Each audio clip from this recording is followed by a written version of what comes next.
Aujourd'hui, nous vous retrouvons pour ce nouveau numéro de duo consacré à Daniel Cordier, résistant, galeriste, collectionneur. Alors une collection constituée au fil des ans par des œuvres d'art, des pièces d'art premier et des objets de curiosité. Des objets qui viennent de tous les continents, l'Afrique, l'Océanie ou l'Asie. Deux expositions rendent hommage à cette collection, à savoir les statues meurtres aussi, à l'étage du musée, et au sous-sol, la dernière exposition inaugurée, Sous le fil.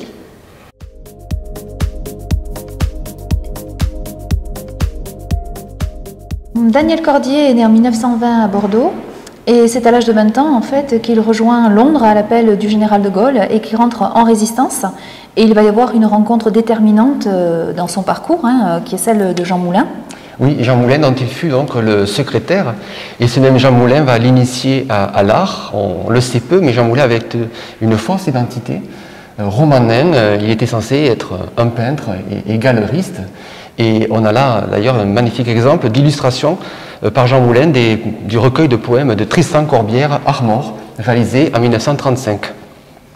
Et c'est donc à l'issue de la guerre que, fort de cette initiation et de cette appétence, on va dire, pour l'art, que Daniel Cordier devient galeriste à Paris en 1956, rue Miromesnil, et que les premiers coups de cœur vont l'amener à rencontrer des artistes, et comme Lablé, par exemple, avec cette peinture que nous avons exposée ici à Marat, ou encore Pierre Bettencourt avec La mort de Socrate. Parmi les objets ethniques collectionnés par Daniel Cordier, il y a dans cette salle des pièces qui sont assez exceptionnelles, à la fois chargées de mystère et d'esthétique par le jeu des formes et des lignes, notamment ces stèles qui sont nommées les gardiens du sommeil ou encore ces épées de cérémonie. Positionnées verticalement, donc une sorte de gardien d'un temple, peut-être un temple masculin aussi. Et ce qui est étonnant, c'est de voir la capacité de Cordier à acquérir des objets étranges, des objets de curiosité qu'il va mêler à des œuvres d'art, et c'est aussi le but de cette... Et parmi les œuvres maîtresses de cette salle, il y a cette toile de Simon Antaille, avec tout ce travail autour du noir, autour du geste, d'une forme d'écriture par l'enlèvement, qui vient dialoguer avec cette autre œuvre de Manolo Milares, qui redéfinit le regard de l'artiste sur la peinture, qui devient, à travers son geste, un objet.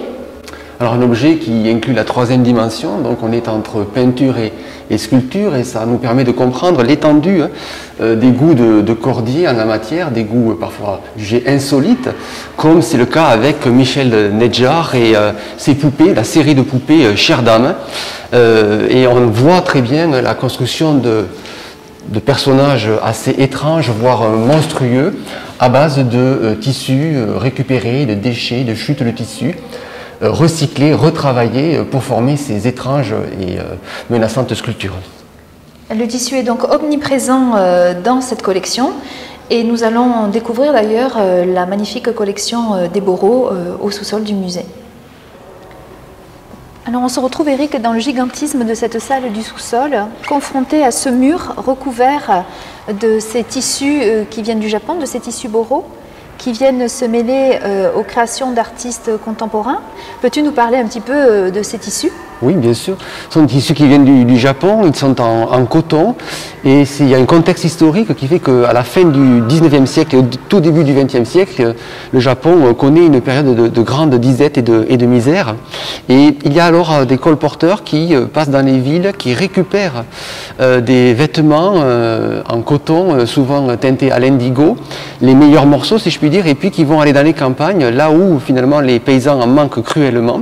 Et ces paysans, ce monde rural va s'organiser autour de cette collecte de fragments de tissu pour composer des couvertures de futons, notamment comme celles que nous avons ici, et qui sont dues à des rapiessages, des surpiqûres sur plusieurs générations, avec parfois des épaisseurs considérables qui font que ces mêmes tissus peuvent servir de matelas pour les nourrissons.